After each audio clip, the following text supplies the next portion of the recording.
We talked about it in the episode.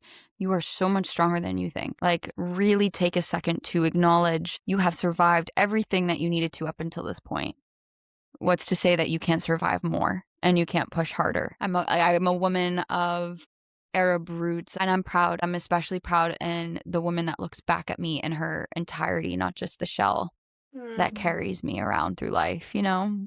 On a maybe I should call Khalil. Let me call Gibran and be This is so poetic. You're over here dropping gems. It took me many years of healing and turbulence to learn how important it is to find success in your career, spiritually, emotionally, physically as a woman if you're not in your feminine. And you can't do that alone. City Spotlight. Hello, all, and welcome back to another episode of Diaspora Spotlight with Seynedhee, the show where we spotlight the innovation, community, and impact of people from the global diaspora who are shaping communities, shifting narratives, and inspiring us to dream bigger. I'm your host, Seynedhee Vignier, founder and CEO of Diaspora Spotlight with Seynedhee. My mission has always been really simple: to create a space where identity and purpose and community meet, where we can celebrate the people who are building bridges and challenging systems and reminding us that belonging and community is something that we create. And this guest today exemplifies and embodies all of that and more. She is a friend, a fellow Party School alum from Boston University, a storyteller, a policy thinker, and a proud Lebanese American voice in global affairs. So she's the host also of the podcast called Listen Habibi, and she's doing amazing things currently. So please, everyone, welcome Adelene. Thank you. That was such a sweet intro. Thank you, Seynedhee. Thank you for being here.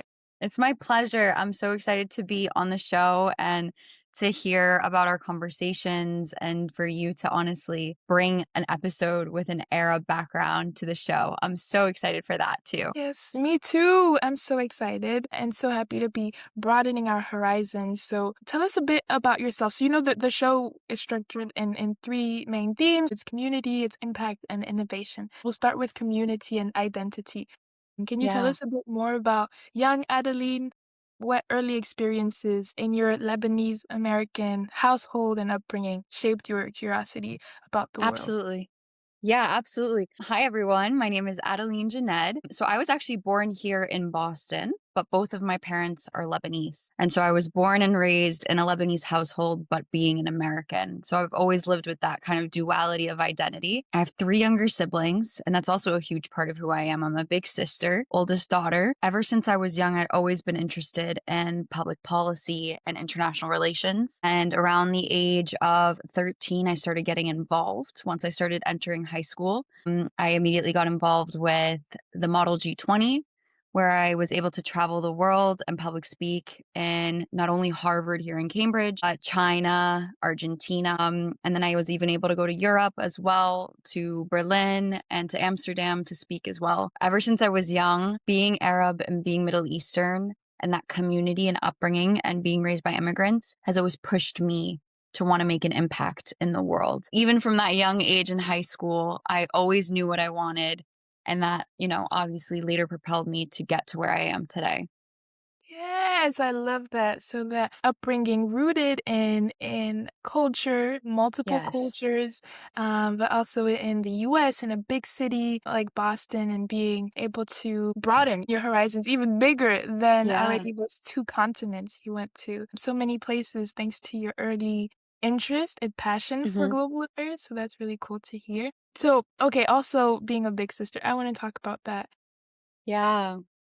How do you think that being the eldest, especially eldest daughter, shaped maybe your personality, who you are today? Yeah. I think honestly it's a huge part of who I am. It goes beyond just like our home and being the oldest sister to my siblings, but also like in my extended family and how we unite together as a community. Being away from home, being away from Lebanon here in the US, we have each other's backs. Like we have each other in the community, whether it's spiritually or culturally. I've been able to become a leader in that. That's where I first learned my leadership skills was at home with Yeah. my siblings. And that's how I learned to be such an amazing communicator, how I learned emotional intelligence. The most pivotal skills in diplomacy and in government Mm, really stem from the home, arguably. mm. So, yeah. And then obviously, my culture is a massive piece of who I am and how I got to be in this position, like supporting my parents in times when they needed backup or learning how to translate and be bilingual, all really important parts. That's a lot of responsibility, but a lot of I feel like you had your community backing you up, like you said, and Yes. Yeah. you learned so much from that from an early age. So you talked about growing up between different cultures and how beautiful it is. I'm sure it can also be complicated being of myself being of Ivorian descent and having grown up in France, but also with American family. It's kind of beautifully complicated. So how Yeah. did navigating those Lebanese and American identities shape the way that you saw belonging and responsibility in home? Yeah, that's a great question. There's always this complex when you do come from multiple backgrounds or you do live somewhere outside of your home, your ancestral home. You're always too much of one identity and never enough of the other. So here I'm too Lebanese to be just American, and there I'm too American to be Lebanese. Mm, And so that whole dynamic and growing up and like coming to reality and understanding what that actually meant shaped my outlook on life and how I approach issues too. And as I grow older, honestly, I feel that that continually grows and adjusts. So there was one summer I went to Lebanon. I think I was like 13 years old. And I started to really fall in love with the country. I fell in love with photography in Lebanon. I started to really understand these are my roots. This is the difference in our culture. And I remember coming back to America, and this was the time we were fighting with ISIS, and mhm. ISIS existed in Lebanon and in Paris actually at the time. I don't know if you remember the attacks. Yep. Um, and I remember being like in 8th grade, and there was an attack in Beirut, there was an explosion in Paris, and all of the sudden, I felt like a new feeling that was foreign to me. Mm, And that was understanding the fragility and how like how fragile genuinely peace and stability is and how your heart can be torn into two places at once and really understanding the role of Lebanon on the global stage, like who got media attention, yeah. how Lebanon is perceived. I was just 13. I was a little girl. And that identity shift and acknowledgement really opened my eyes to not only the way I see the world, but what I want to do with my time here as well, if Mm. that makes sense. It does make sense. Yeah, that's like a little nutshell, but Yeah. Well, can you tell us a little bit about how that impacted what you want to do? What do you want to do, and then how did those events being a part of both worlds impacted what you want to do? yeah. Ever since I was in like, I want to say 4th, 5th grade, I just was so interested in current events. Yeah. I always wanted to know what was coming up on the news. All of my classmates were always into like Justin Bieber and Selena Gomez drama. And I was like in Google News in middle school, going through headlines, wanting to know what's happening on Lebanon, specifically in the Middle East. Like I said, I went and I fell in love.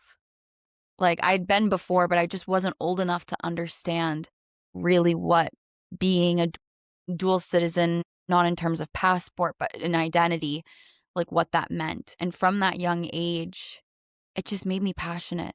I just knew no matter what I was gonna do in my life, it was gonna be on the international stage. And I always was very interested in global government and understanding diplomacy and how our countries interact. Being a proud American while also being a proud Lebanese, Yeah. how that can be conflicting within itself, and learning how to leverage positioning within this government, within my identity, within being an American to help Lebanon and to help, Mhm. make our voices heard as much as we can at Right. this age. Right. That's amazing. And I'm seeing you accomplish that already. So I'm Thank you. excited to see and witness more of that. Um, And what would you say to people who maybe haven't found their specific identity yet or their people yet? Maybe Mm. they're in a new city, maybe their identity's just shifted and they feel disconnected. What helped you build community and find spaces where you feel like you belong? Absolutely. I always say find something that you associate yourself with other than that culture. Mm, So for me, I'm very close to my faith. I know wherever I go in the world, if I find a Maronite church, which is my denomination, I'll find my people. mm, that doesn't need to it doesn't need to only be faith, right? It can also be I love photography. Go find a photography class, right? Go find those people. Find a niche piece of you and look in your community around you and find where that fits. And that's the best way to go and make friends and to socialize and explore. I think people that can put themselves in a community or an environment that's foreign and can learn to survive and to find their people and to thrive are some of the most courageous risk taking. My father was one of them. Like my dad came as an immigrant and he knew very few people here, had like very little money, didn't ha- and he found and made his own community and made his own life. And so that's on a totally different level than what I've done. But I know people do this all over the world and it's just like just find your people. Find a piece of you that really resonates and look for those that you can find in common with that. It's beautiful. That is beautiful. Like going somewhere completely foreign is how you can find yourself actually and find Yes. I And totally don't we know that, Miss Traveling Seynedhee? This girl has traveled to so many countries I can't even keep up. I know, me neither. I'm trying to count. I had counted because I was trying to come up with a fun fact. Because fun facts are just you never know what So what's your fun fact answer? my fun fact answer is I'm 23 and I've been to 23 countries. Amazing. Wow. But the thing is that is exactly what you were saying. I had to take risks to like do that. Yes. So It's uncomfortable. it's uncomfortable. Like we went to Geneva for a whole semester. We were there together Yes, we and did. people were living their best lives. Like we had to go out and be like, okay, we're going to have to make the most of these 4 Yeah, months abroad. yeah. We, organized and planned trips and found people who were interested and built community Mhm. out of that. Yeah, Didn't all know each other at the start, but we right. came out being like besties for life. And so Absolutely, absolutely. traveling outside of your comfort zone is super, super important. 100%. Yeah. And I think, yeah, you need to continue to grow in that as well. And all types of and all versions of your identity. It's not like I mentioned, we're talking about cultural a lot here today, but there's so many layers to who we are. Like me and you are not culturally related, Yeah. but when we met in Geneva, it was an immediate click. Yeah. And we have mutual interests, passions, values, Yeah. and personality. And there's so many things that can unite us as humans. So Mhm. just to find those things, yeah, 100%. The values part, that is heavy also on that. a big thing. 100%. So, onto the quick fire segment. That's for a quick fire. I love this session. These are just quick questions, quick answers, like whatever Yep. comes to mind, you just say that. Okay? Are you ready? Yes, I am. What is a Lebanese saying that lives rent free in your head? Hmm. Habibi. Like that it just like encompasses everything. It's not a full saying, but we use the word Habibi so liberally and it means my love. It could be like a true lover or it could be just someone on the street. And that's like it really exemplifies us as a people. We're very generous, loving, and outgoing that like everyone is like a brother, everyone is a sister, everyone is a love. Mm. And we use Habibi in our everyday language. So and anywhere you hear the word, where it's coming from. I love that. And I'm sure that inspired the name of your podcast too, yeah? Yes, it did, obviously. See, I love that. We'll talk more about it. And tell me, what's a dish that tastes like home? Oh my gosh, there's kibbe. I don't know if you've ever had it. Kibbe is how they say it in English. Have you Oh, tried it? wait, what is it? I'm not So sure. it's like a meat dish. Yeah, It's cracked wheat and beef, like minced beef. yeah. And a lot of the times we'll put onions and pine nuts. So, so yummy. It's very popular in Lebanon. It's a comfort food. Mm, We also do neye, which is that exact thing, just raw. We eat raw meat. oh my But God. I love kibbe. Kibbe is so good. I love it. I love it. Wait, I'm looking at pictures right now. I need Yeah, to you try should. it. I'm adding it to my list. Wait, okay. A woman in your family who shaped you. My mom. My mom has been my backbone since I was little. Yeah. You've always been close. Yeah, my mom is a fighter. She's a very courageous woman. And like me, she's also the oldest sister. Yeah, the oldest daughter. And so we see a lot of each other and one another, if that makes sense. Like I mirror a lot of her care, her empathy, Mm, her again emotional intelligence. And so I also have very like I see my mom and I want to relieve her. Like mm, I want to bring her peace and allow her to be in her femininity as mhm. she grows older. And yeah, I she's my backbone. I love that. Wait, I love that you want to relieve her, and Yes. it's gonna be it's already is like Women's History Month, and I think that moms and just women in general, like the fact that we're all doing this life experience for the first time, giving Yeah. grace and trying to help lift each other up while also carrying each other's burdens and making the load lighter for each other is such a powerful Yes. as women. Sisterhood. Yes, I believe it. exactly. That is another section. I'll move it up actually. So Sure. what has sisterhood looked like for you as the oldest sister, but also as the oldest daughter, and whether it was through friendships, mentors, or Yeah. family, what's sisterhood look like for you? I really pride myself on being highly selective of the female friendships I entertain and engage with. I have a certain standard of loyalty, love, and support among women that I uphold in my life. And that has given me such beautiful power and just will to thrive in life. Yeah. I believe that not only being a sister to my siblings, like a legitimate sister, my best friends throughout the years have really inspired me and encouraged me to grow. And whether or not we're still friends and we're still in each other's lives, or we live miles away and on the other side of the world, like you, Seynedhee, I really believe having inspirational and supportive women around you is the key to success. Because frankly, I mean, we're not going to speak naively. Women can sometimes be the first people to bring other women down. We can sometimes be our biggest critiques and our biggest haters, honestly. And I've obviously experienced a lot of that in my life as well.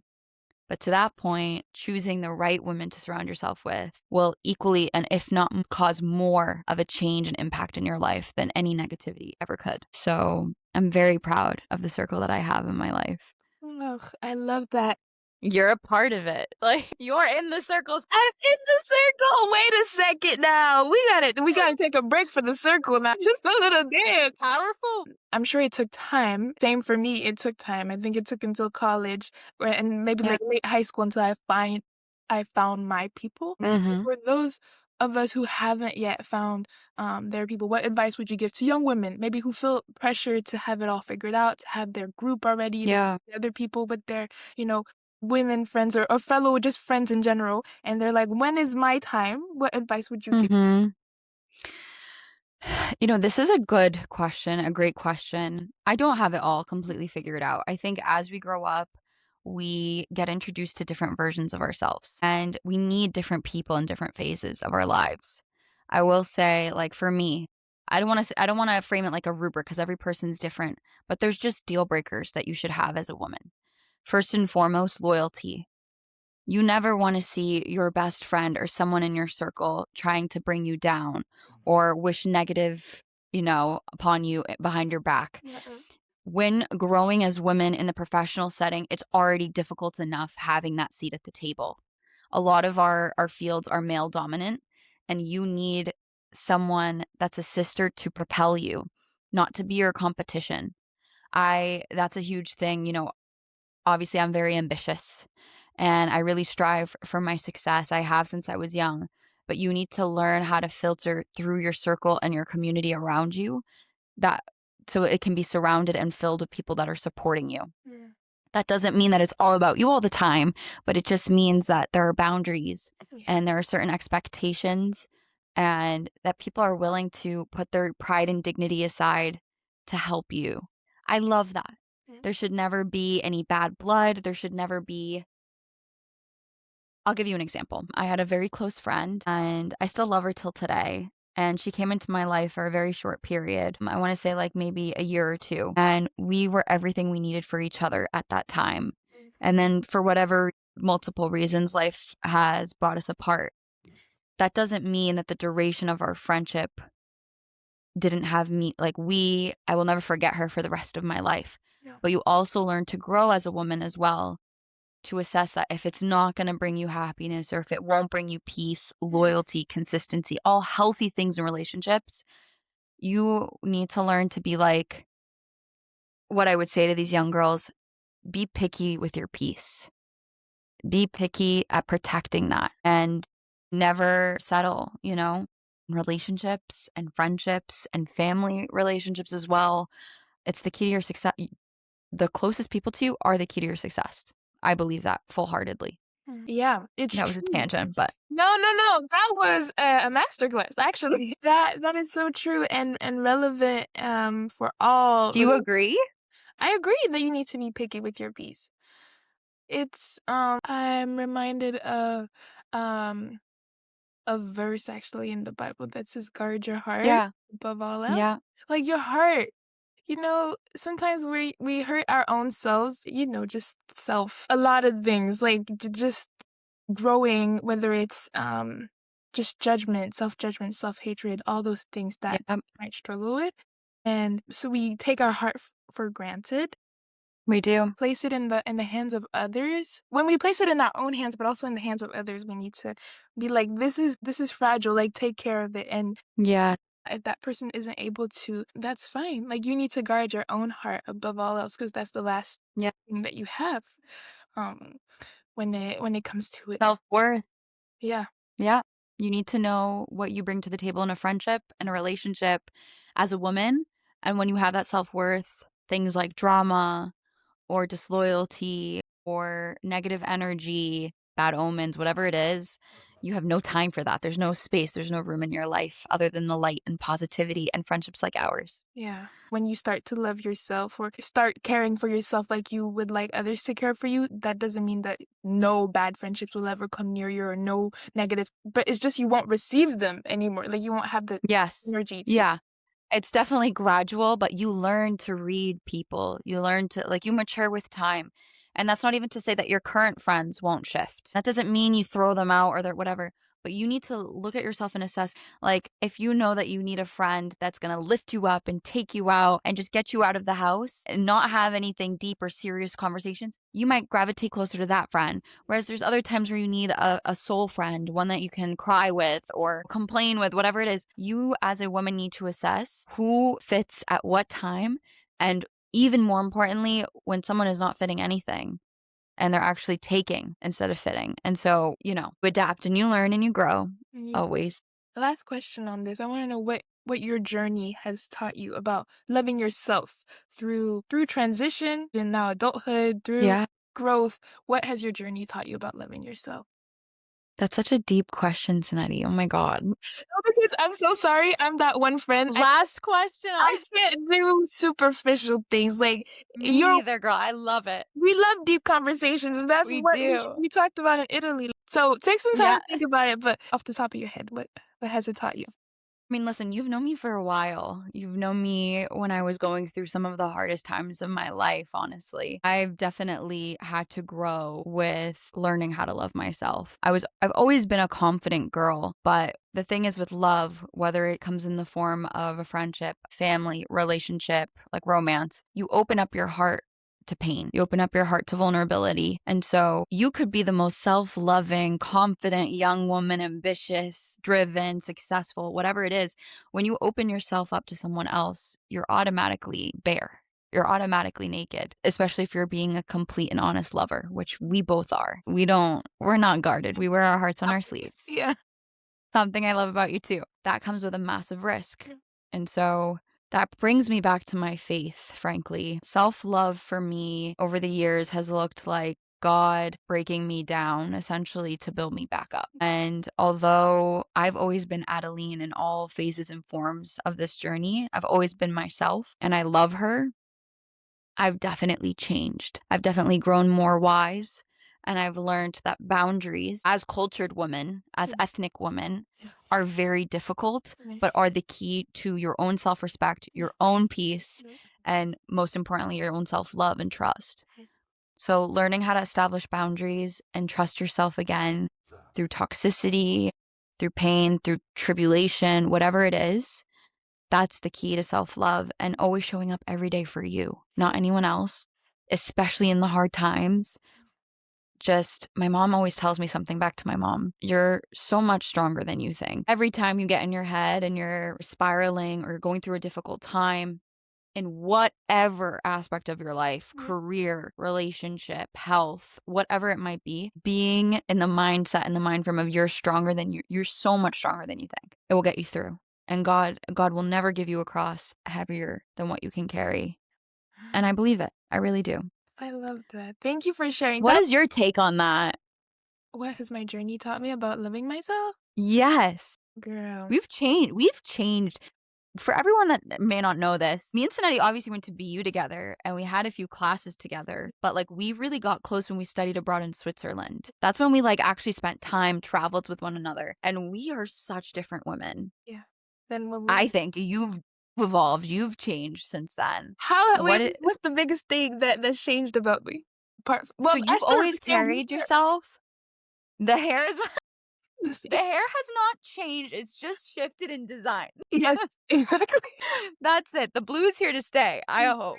Thank you. For now, yes.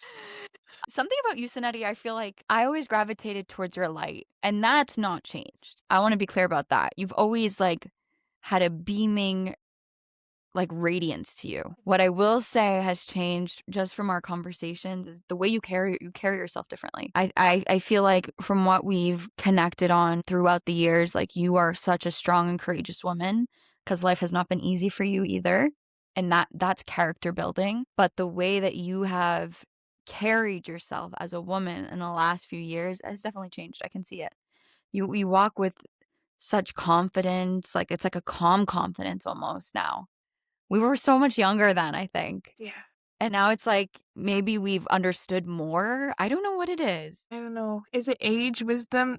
Thank you for I saying don't like, It's like it was only 3 years ago, but I feel like it was a lifetime. yeah, it really does feel like that. There's so much that happened in that span, and like also being able to travel. Like I was in Singapore. It Yeah. was my eat, pray, love era. And that really changed me I from love that for you. Every woman needs that. 100%. Like go and just God. be away from everything, everyone if you're able to, whether you're backpacking or whatever. Yeah. But but yeah, and then faith and just yeah, a lot of things. So thank you for seeing that. But Of hopefully course, beautiful. the light stays the same. Light shines on, sister. Yeah, Light shines on. it must. Literally sunshine. Cute. Thank you, love. And your beautiful smile and confidence. That confidence is Thank still you. here. And it's I still love you. good, yeah. Your identity. Oh my gosh, also. That's why I'm so grateful to have you on the show. It's like like yeah, there's just some people I'm like, she is like she is rooted. She's rooted. She knows who she is. She knows about her culture, loves her culture, and I love to see that because we all You're have so our sweet. yeah, we all have our individualities, and We we all do. come from different places. And I think college is such a great way to meet people from different places. Mhm. When you meet someone who is from a place who owns it, but who owns all their identities and Yes. shares that with the world, it's super enriching. I love that. Thank you, babe. That's so sweet. Ooh. I we've been on community and identity and sisterhood. Yep. Before we get to the next section that's more about impact, I want to do another round of quick fire. Let's do it. And this is related. What's your self-care routine? My self-care routine. If you're taking care of yourself on a Saturday, what's the first thing you do? Or on a Sunday or whatever day? Yeah. I I have Crohn's disease. So my self-care looks a little bit different. I'm usually very fatigued. I'm constantly fighting my chronic fatigue and my illness, but I'm good. I'm good. But what happens is I love rest. Sometimes I just need extra sleep, but I love going to the gym. The gym is an amazing place for me to let anger out, let sadness out, to build strength. The gym has turned into such a healthy place for me because it's so much less about what I look like or getting skinny or whatever. I've made it a place to build physical strength, that you are stronger than you think, Mm. physically, mentally, emotionally, spiritually, all of it. Yeah. And then I love to have a cup of tea and like my show on. And I have the Bible right next to me. I've been reading it during Lent, and it's just bringing me peace and working on just calming my mind. That's self-care for me. If I were to do anything, real self-care is like traveling. I love getting out of here, but on the daily, when I can't travel, a cup of tea will do. Yes, you travel mentally. In my mind. I love that. And you mentioned shows. What are you watching right now? Yeah, so I'm actually, again, back to Lent. Yes. I'm trying to grow closer to my faith. I Mm, really am. I've always had a strong faith, but I want to grow my knowledge in the faith. mm. I'm very knowledgeable about the cultural and traditional part of being a Maronite, but to read the whole Bible is like really important to me, and I'm trying to get at that slowly but surely. So I'm actually watching The Chosen. Are you familiar with the show? Yes, I am. And I'm only, I want to say like 5 or 6 episodes into the first season. I'm almost done with the first season, and I cry every single episode. I really do. It's because it's given me the opportunity to like humanize Jesus and like see that faith is so much more than just these stories Mm. and these rules and traditions that we're taught growing up, but like that there's real humanity, there's real historical relevance. I love it and highly recommend to anyone listening. I think it's the most translated show of all time Is as it of now. really? Wow. Yeah. So it's definitely in your language. Yes. Yeah. Yeah. Anyone can watch it. Yeah, and it's on Netflix, I think also. Yeah. Prime on Amazon Prime is where I watch it. Yeah. Okay. It's on Netflix in France. They're everywhere. Perfect. Amazing. That's a good recommendation, actually. Thank you for sharing that. Reading the Bible, oh my goodness. That Singapore Yes. is where I was able to do that. Oh, well. I started in Oh, Geneva, I finished in Singapore. It took me a whole year plus, but we did it. amazing. I also understand why that's one of the most printed and translated books ever, the Bible. You Yes. know, there's a Mhm. lot A lot there.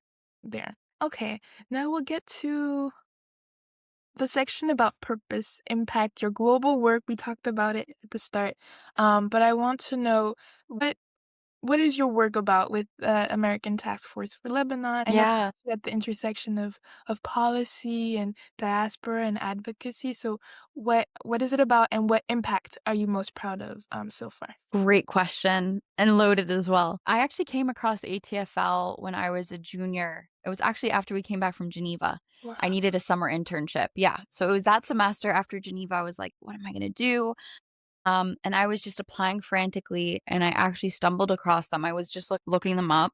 Mm, Very small organization, the American Task Force on Lebanon, NGO based out of DC. mm, And I actually came across them and I was like, their mission statement hits on literally everything that I love. wow. It's like all about mediating or strengthening relationships, I should say, between the US and Lebanon. And so I got involved immediately. I emailed them. They didn't even have an internship program. I was like, "Hi, I want to help. Like, can I be an intern? Is there anything I can do?" And I was able to get in contact and then I started that summer. And immediately being in that community, I realized this is my passion. This is what I want to do. And so we're growing. When I started, it was not as public. We're now getting a little bit more public. It's still very protected. I want to use the right words because, again, it's very politically charged between our regions, but we're bringing more youth in.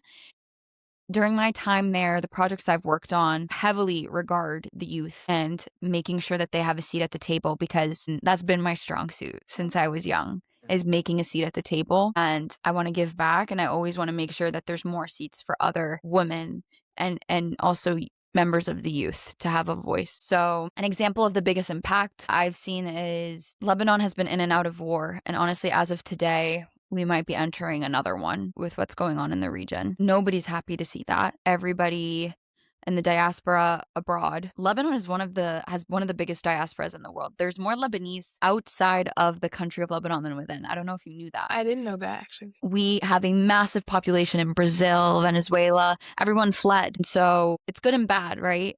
We have a strong community outside that continues to love and support its people on the inside. So when the war started, we were all trying to send aid to Lebanon, the diaspora. And at the time, President Trump was cutting a lot of foreign aid. We know the wide range of what was cut with that whole process. ATFL worked through its efforts and its tunnels and connections to secure the funding that was going to Lebanon and to make sure it remained untouched, and that was a win. So, Mm. yeah, I'm really proud of that. It's just silent victories that really make the most difference. Yeah.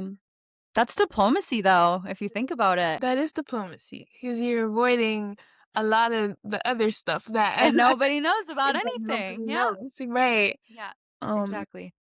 what does the diaspora mean to you? What does the word mean, in your context? When I first learned about the word diaspora, I, like, didn't understand what it meant. I was young. When I looked into it and I understood what the concept of a diaspora was, I was absolutely shocked to understand what that meant for Lebanon. Because if you look at the numbers and you see where we are present in the world and the success, more importantly, and even more importantly, is the success we have outside of our home country as a people. It is the most proud thing about my heritage. We exist all over the world in all different sectors, in all different areas of leadership. People know us wherever we go. Our culture enters the room before like, people know we're generous. Yeah. People know we're full of life. People know we love to party. We love God. We have good food. Brothers and sisters. We're the Switzerland of the Middle East. So learning about how we exist in all different cultures around the world was so beautiful. There was one time in my life, I don't know where I was in the world. I think I was in Argentina. I met a young man there, and we had figured out that we were both Lebanese. And I speak a little bit of Spanish, but it's broken at this point. And we were trying to speak and understand each other, and it was the weirdest feeling because he didn't speak English. I spoke English, not a lot of Spanish, and it was so weird having Arabic being the common language. Does that make sense? You always revert back to English, but when we both started speaking Arabic, it was so weird Yeah. to have that connection and be like, "Oh my God, we can communicate, but it's not through English or Spanish, it's through Arabic." And that exists everywhere in the world. People are having these identity crises like I am in their own font everywhere else in the world, and we all have this deep love for Lebanon. We all feel it. It's a pride, unshakable. Unshakable. I love that. Two things, it's true. The impact of the diaspora, the Lebanese diaspora is everywhere. Even in Cote d'Ivoire, there's many Lebanese in Ivory Coast and that part of West Africa. It's also francophone, but like so we are familiar and we Yeah. grow up around each other and then worldwide seeing, Lebanese restaurants everywhere, Mhm. the tree, and we know the flag. And so the diaspora is definitely, doing what it needs to Active. do and championing their home, their culture, while also, Yes. sharing with the world. And then second thing about language is so true. Like even in a Yeah. previous episode with Dr. Wangeshi, it was episode 6 of the podcast. She talked about Kikuyu, which is her native Mm. language in Kenya. Claiming language, basically, like Yes. speaking your native language, whether it's broken or you haven't spoken it in a while, like how it unites. And so it's cool Yes. that you got to use your knowledge of Everything. Arabic to reconnect with someone abroad. Yeah, it was an amazing experience. So Wow. weird. Yeah, Such a weird feeling. it's so Such a weird weird feeling. outside of your home. So, Yeah. did you always speak Arabic? How was your, like, multilingual journey? Yeah. I mean, growing up, so like I said, I'm the oldest daughter, so my dad's English was always broken. Yeah. It still is a little broken, but I learned Arabic at home ever since I was young. Funny enough, I tried to learn to read and write growing up, but it's a very difficult language to learn. We read backwards. The letters take three forms depending on where they are Yeah. in the word. Like, and so growing up, it was really difficult. It wasn't until I got to BU actually that I put my head down and I learned to read and write like fluently as well Huh. at BU. So and speaking obviously helps immensely because you can actually sound out the letters and but my language journey, I still hope to become even stronger. Just like with every other language, if you don't use it, it dies. Yeah. So I always listen to Arabic music. I'm always calling my friends and speaking to them in Arabic as much as I can. Yeah. And it does get broken and then get fixed. So, but I'm proud. I'm so proud to Yeah. speak another language. That's How amazing. many languages do you speak, Seynedhee? At Fluently, least 3. just 3. Yeah, yeah. Fluently is French Yeah. and English, but I'm working on Spanish. I'm working on Swahili. Mhm. I had done Japanese and Mandarin, but girl, it's been a while, Oh, so I know. You would kill it at Swahili. yes! I I think so. You think so? And there's some Arabic in it. I can help you with Yes, that. that's true. Oh my gosh, you're right. I saw that. So, as they say, "Asante sana." I know that, but yeah. Um, so let's see what I know that working on global issues and even specifically Lebanon's story, we talked about how it's a story of impact, of resilience, but also Yep. of complexity and global connection. So working on those issues, having worked on those, what keeps you hopeful? What keeps you grounded? So actually in the most recent podcast episode I dropped, I had an interview with ATFL, with the leadership of ATFL to clarify its role. As I grow older, I'm starting to realize the conflicting allegiances and the political agendas of all of the conflict around us, right? It's not just so much terrorists versus good people. Sometimes there's proxies involved and there's greater powers and hidden agendas even that you don't know, no one knows about until things start to unravel. And so talking with ATFL, I'm American first and I'm proud to be American. We're not a perfect country. It's not a perfect identity. We make plenty of mistakes, but also this country has afforded me in my life, has given me opportunities unfortunately I would never have being Lebanese, and it's given me a platform to advocate for Lebanon without repercussion.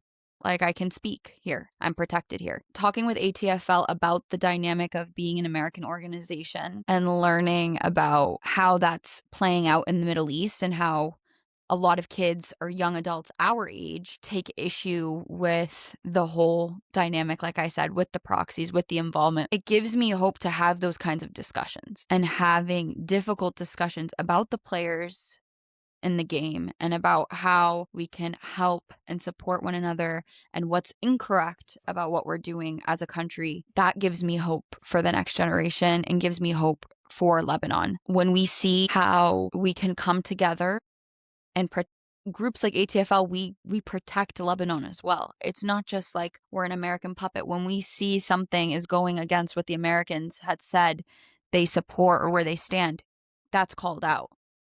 That gives me hope. It's like accountability. That's what keeps you excited and happy to know that no one's gonna give up. No one's gonna give up on Lebanon. No one's gonna give up on its youth as much as they are suffering. That we won't walk away. We won't walk away. The diaspora will not give up. That's hopeful. That's full of I hope. hope so. I Yeah. hope so. Again, we'll see what happens after today. We keep praying. We just keep praying. We do. We do. And, you have faith and also you have works. And so Mhm. that way your faith isn't dead because it's pushed by actions Yes. and action. So I have so many more questions for you, but we're getting close to time and I want to do one more quick fire. Sure. You talked about Listen Habibi. So who would be a dream guest for your Listen Habibi podcast? Yeah. Dead or alive. Dead or alive? Who do you want to put the spotlight on? Yeah.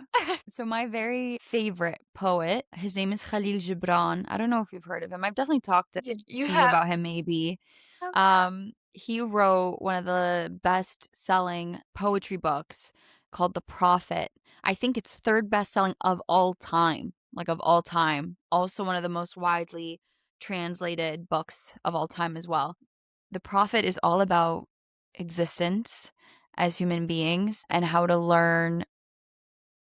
I'll drop the fun words. There's a theme of called transcendentalism, which essentially refers to our existence as humanity in relation to nature and to God. And Khalil Gibran is actually a Lebanese American poet.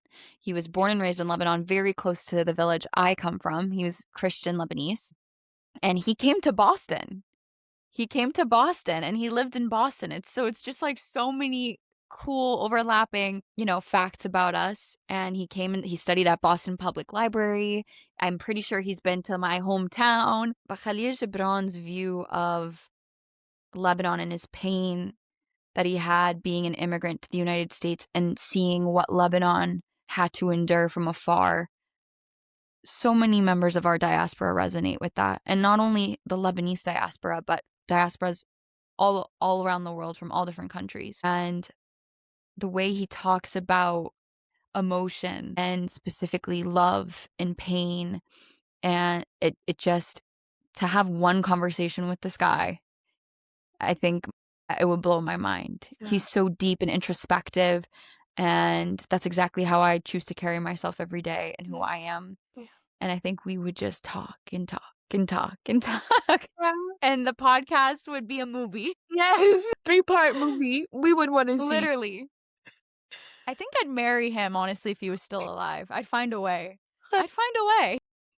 You heard it. No, you never know. Maybe he has a descendant that's like also. Maybe. Like, insane. But yeah, he's amazing. Yeah. Definitely read about him, guys. Anyone that's listening, if you don't know about the Prophet, look him up. It's worth the read. I can't say more. I can't say enough. Mm-hmm. I love that. Thank you for sharing, first of all, putting light Of course. on a fellow Lebanese and someone who I think your paths maybe have crossed multiple times, like even if it wasn't in the physical. In the past life, In the past our life, for sure. souls. They probably did. What's a song? Yeah. A song that makes you feel powerful. Very interestingly, I've created a playlist on my Spotify Oh my god. called Ahabu Nafsuka Aulan, which means love yourself first. And it's like a baby picture of me. And it's just like Oh my god. this. Yeah, it's just like the songs that like, oh, this is a soul song. Like this is one that really is powerful to me. Okay. Go ahead. It's called Free by Emily Sande. It's just one of them. I have many here. I love Emily Sande.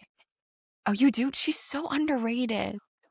So good. So the song is basically about being free. And although like we're not perfect and we make mistakes, like at least I'm me and at least I'm free. And c'est la vie. Hey, lyrics? Wait a second. It's all about like having a free soul Yeah. and like yeah, I love music like that. I'm crazy with my music. You should see how many genres I listen to. But that song want to makes me feel know. good. Like, can you share that playlist? But I love her. Love her. She's great. Thank you for sharing that. That's really, really great artist. So good. And okay, back to a deep question. I really, really, really like. What's something that you valued 5 years ago that you don't value anymore? I think when it comes to love, this is a little vulnerable. It's a safe space. My romantic relationships. When I was younger, I think I would always go for the men that needed saving. And it's not that I don't value who these men are and their journey. I really do. I just think I have learned to shift my value, if that makes sense. I've learned to assess my value a little differently when it comes to like these private and intimate relationships where you want to like very similar to what I said about friendships earlier. You want to surround yourself with people that will lift you up and that will compliment you and bring out the best parts of who you are. Yeah. And although me and you have this in common, we're a very nurturing, loving, caring mother figure type woman, and we will be amazing caregivers throughout our lives, especially when we have kids. There's something beautiful of having masculine energy in your life to keep you in your feminine. So it's not only just masculinity by itself, but the effects of choosing the right partner that will unleash the beauty and the peace and the softness of being in your feminine. And it took me many years of healing and turbulence to learn how important it is to find success in your career, spiritually, emotionally, physically as a woman if you're not in your feminine. And you can't do that alone. You can't do that alone. So I know that's maybe a different answer than what you thought. I mean, but people say, I don't value my looks anymore. This girl, okay, this is good. No, this is I gold. feel like my self-image has definitely shifted as well. Like I care more about being strong than skinny, especially with my health. Every girl wants to be like we were taught all of the wrong things growing up. I'm proud to embrace my curves. I'm a woman of Arab roots. I come with the dark feet and I'm proud. I've always felt confident, but I'm especially proud in the woman that looks back at me in her entirety, not just the shell that carries me around through life, you know? Maybe I should call Khalil. Let me call Gibran and be This is so poetic. You're over here dropping gems. sorry. Whoa. No. She has me in my feelings, guys. Is it the questions? Is I it love the you. season? I don't know. The spirit. It's everything. It's everything. I love it. I literally love it. And I wish you're gonna have to say that again. We're gonna replay this. Woo! Oh my I God. love the woman that's looking back at me, not just the shell that. Ooh, girl. Okay. Mhm. Yeah. I don't know if you're gonna make this deep too, but it's a deep question. It doesn't have to be, but what's something that you neglected 5 years ago that you value a lot more now? Yeah. I'm in like a weird crossroads in my life where we're very young professionals, me and you. And really, we can take life in whatever direction we choose to take it in. Yeah. We can find our career and be kick ass career woman, or we can choose to settle down in the near future and start a family life and dive completely into being a mother. We can do both. We can do both. I think when I was younger, I didn't appreciate the value of the duality of Mm, what that can look like. yeah. When I was younger, I was very career focused, and now, not to say that I'm slowing down because our culture never slows down. Like the American culture at least, like we just go, go, go. But because of things that have happened to me in my life, not only just over the years, but recently, there is an element of me that is forcing myself to slow down and really ask myself, what do I want out of this life? What is it beyond just the career? Who are you as a woman? 5 years ago, I was just studying, head down, getting into maybe foolish relationships that, hurt, or I wasn't so calculated. I was just going with life. And now I'm waking up and realizing that we can steer life ourselves. And that's scary. That's very scary as like 23, 24-year-old women because it can be anything we want it to be. And we have that privilege too. So Make yeah. it good. Yeah, no pressure. No We pressure. can also mess up though, but I want to get it right. I really want to get it right, Seynedhee. So Oh, uh, we okay. both will. We will. There's no right answer. It's just your Yeah. answer. The way that our lives are gonna be is the way that they're supposed to be, and it's gonna be the best way that they should be. Mm-hmm. So, Amen. to our listeners, key takeaway. I like to do three words that people should remember. We talked to a whole lot of listeners. We talked to people from the diaspora. We talked to women. We talked to young people. We talked to Mm-hmm. people who are in a transition phase and who, are figuring out, okay, just life in general, Yeah. a little bleak. What are three words that you want to leave us with today? If there's any message I hope that got across in my time with you here and your beautiful questions, I think authenticity is a huge part of who I am and my quote unquote brand. Not being afraid to put yourself out there. Authenticity. Another word I would say would be strength. We talked about it in the episode. You are so much stronger than you think. Like, really take a second to acknowledge you have survived everything that you needed to up until this point. What's to say that you can't survive more and you can't push harder and you can't challenge yourself? And then the last thing I would say is faith and presence, like taking your faith to the level that will remind you to be present and to be grateful and grounded and where you are right now. Me and Seynedhee met almost, I don't even know how many years ago, the first class that we had together. It's been over 4 years, Yeah. I would say. And if you were to ask us, like today, I feel like it was yesterday. I don't know if it's just our connection or whatever it is, but being present and maintaining that headspace of life is short, nothing is guaranteed. Nothing is guaranteed. To be grateful and to be awake and proud of what you can do in one day, today, it's priceless. Like you can never forget that. And I'm so grateful we had this opportunity to chat. Seriously, Seynedhee, I'm really grateful. Thank you for having me. I'm so grateful and thank you for coming. Thank you for. I want to ask if we could do this again. Like, I would love to. I want to have you on my show. please. I would love that. I would love that as well. Let's do it. Let's even do a live. We could have questions. Like, thank you for sharing those words that need for authenticity and strength Hmm. and faith and presence. Yeah. I really appreciate you. Thank you for sharing your heart, your story, being vulnerable, but also I feel like your journey is a reminder that who we are, identity, belonging, it is a strength, and community is a lifeline as well. And Yes. then our voices, especially women of the diaspora, Hmm. They matter deeply. So thank you so Yes, much. they do. Thank you, Seynedhee. Thank you for being an amazing host. And everyone needs to share and support this podcast because I can see you going so far. You are an amazing host. And I always know too, being the host of podcasts, sometimes your narrative doesn't come out as much and your narrative should be out there. I want to see solo episodes because Seynedhee is one of the most interesting people there are. Like I could talk to you for hours. Genuinely. Thank you. So I love you. I love you. I love you. Yay. To our From Boston. from Boston to Paris to worldwide. Love. Thank you. Love. So much love. So much love. Thank you so much. And to our listeners, yes, if this conversation moved you, inspired you, or reminded you of your own power, make sure to follow, share, like, comment on Diaspora Spotlight with Seynedhee and on Listen Habibi with Adelene. Yes. More to come. More great things to come. More to come. God willing. Thanks, guys. Thank you for listening. Bye.